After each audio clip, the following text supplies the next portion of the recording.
Hello, my name's Anna Cotton, and I'm an autistic writer, poet, and educator. I've been involved with Beyond the Spectrum since its pilot phase, running creative writing workshops for autistic adults with my co-lead writer, Pippa Hennessy. It's almost 3 years since the project launched.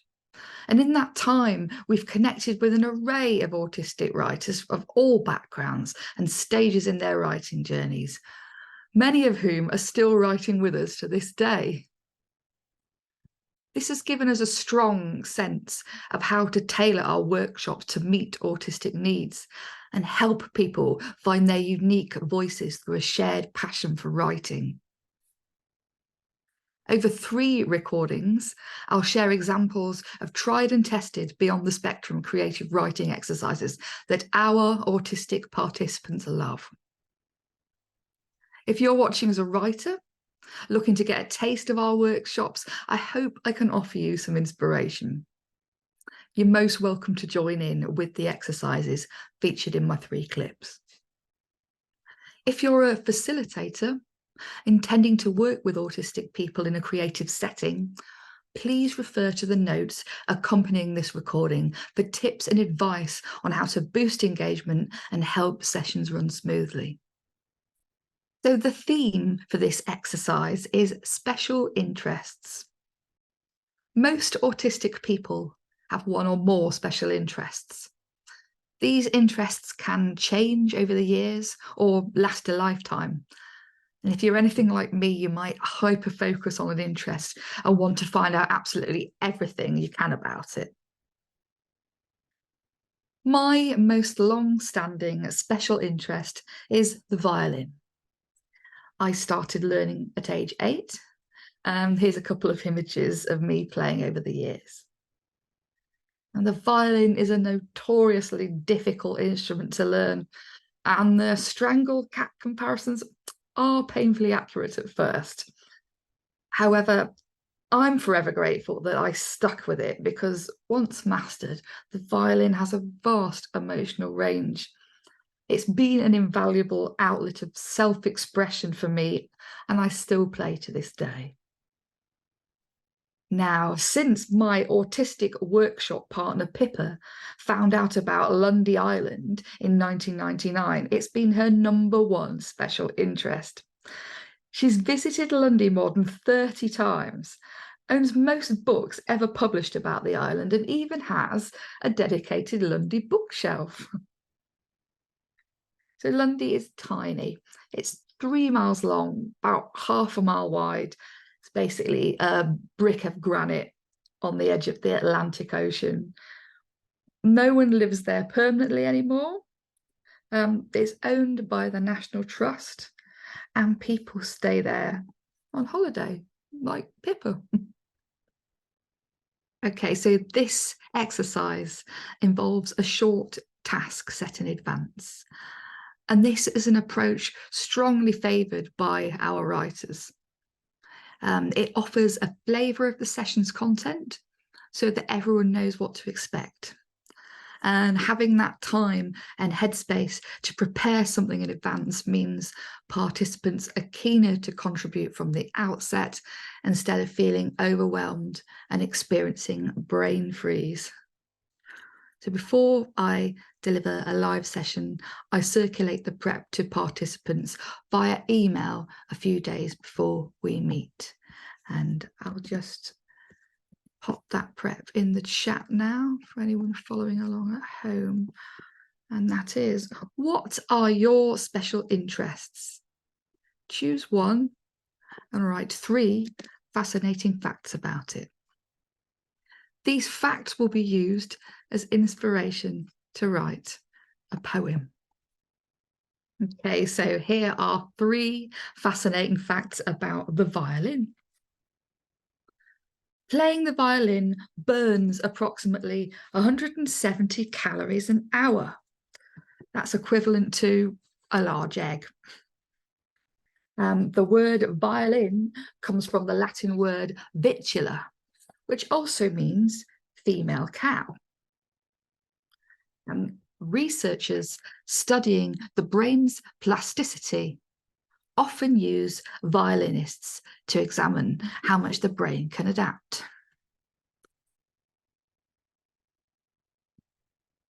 So here are 3 of Pippa's fascinating facts about Lundy Island. One of Lundy's quarries is said to contain an entrance to hell, which opens at sunrise on Midsummer's Day. Lundy was once a royal rabbit warren. God, that's a tongue twister. The fur from its black rabbits was used only to make the king's cloaks. And Thomas Benson, who owned the island in the 1770s, stole prisoners intended for transportation to America and made them live in a cave on Lundy and work for him. Oh, God. So if you're watching this pre-recorded session, press pause and take a minute to write 3 facts of your own before continuing. Okay, so at this point in a live workshop, I ask each participant to share 3 fascinating facts about their chosen special interest. When everyone has posted their facts in Zoom's chat box, they can either read them aloud or ask me to read on their behalf.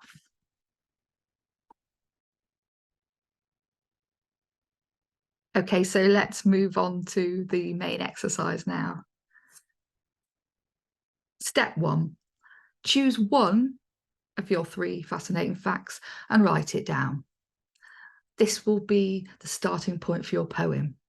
For example, I've chosen my fact, researchers studying the brain's plasticity often use violinists to examine how much the brain can adapt. Now we have step 2. Pick a fascinating fact from someone else's list and write it down. This will be the end point of your poem. So, for example, we now have my fact followed by Pippa's fact.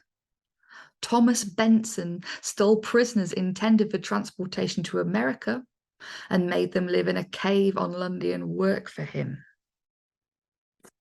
Okay, so given that today's session isn't live, let's look at a collection of fascinating facts shared by Beyond the Spectrum participants on all manner of special interests, from ancient Rome to Yeti crabs.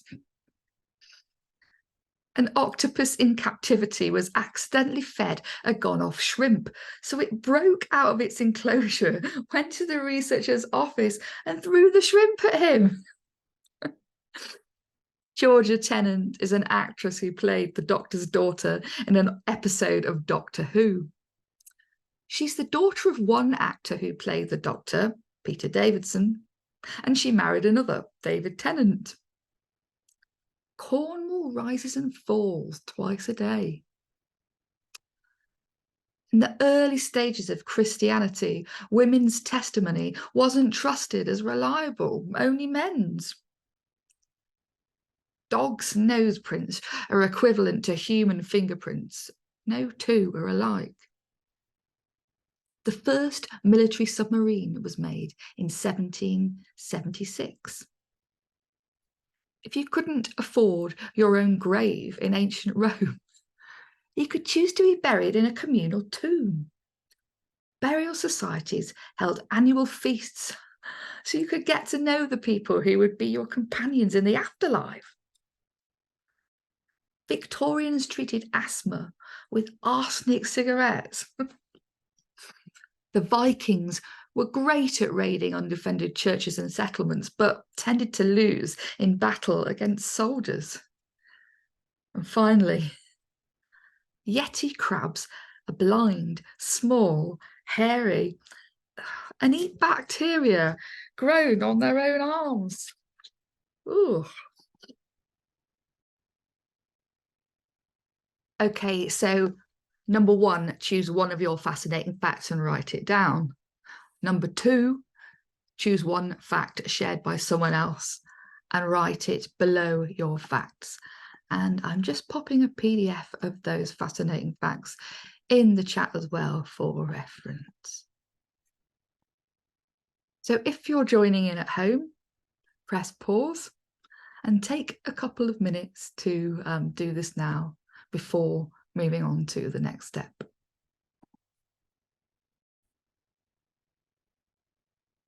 Now, taking these two facts, one of your own and one from someone else, let's experiment by rearranging, rewriting, and linking them.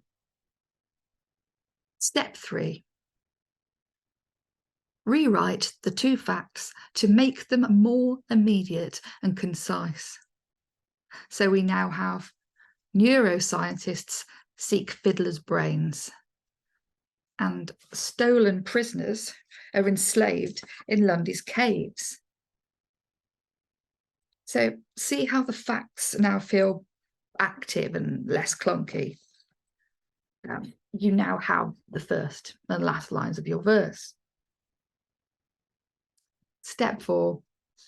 Add up to 7 lines to link the first and last lines of your verse. Neuroscientists seek fiddlers' brains. They sail the waves to Lundy's shores, mind-bending enlightenment their quest. At surface level, granite rock belies little. Yet beneath the ground lab rats play, violin all day, every day, stolen prisoners enslaved in Lundy's caves. At this stage, the lines forge a path between facts 1 and 2, and the added detail is starting to bring it to life, and you've got a bit of rhythm towards the end, but it definitely doesn't flow as well as it could, and it doesn't sound like a fully realised poem yet. So let's move on to step 5. Rewrite your verse. Play with the words until they sound poetic. Beckoning waves pull white coats to Lundy's shores. Beneath granite, wisdom's promise shrieks from caves. Lab rats scurry, bows scrape, axes pick brains. So at this point in a live workshop, I ask you to spend 20 minutes working on your writing. So if you're writing along at home, press pause and set a timer.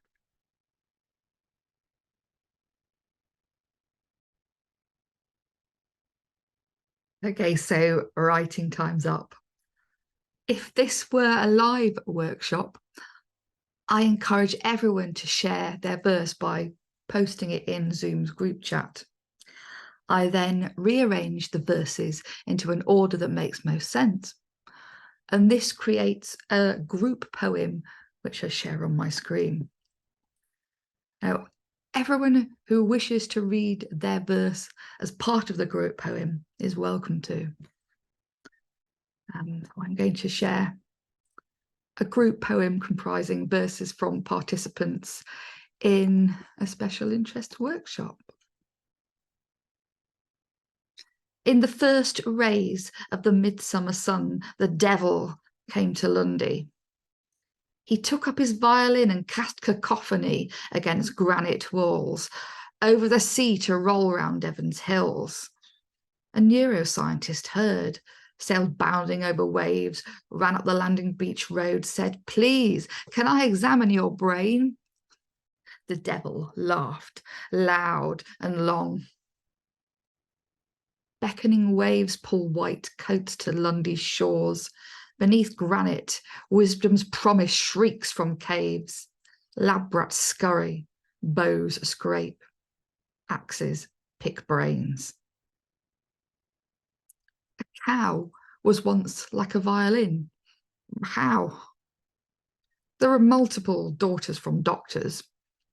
Who? Not everything is brown or now. Reproducing connects the generations.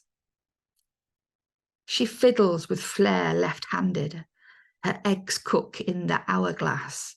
She'd char on the pyre in times past. Her testimony burnt to cinders. An octopus hurls the shrimp at the researcher. The researcher holds this grudge for years.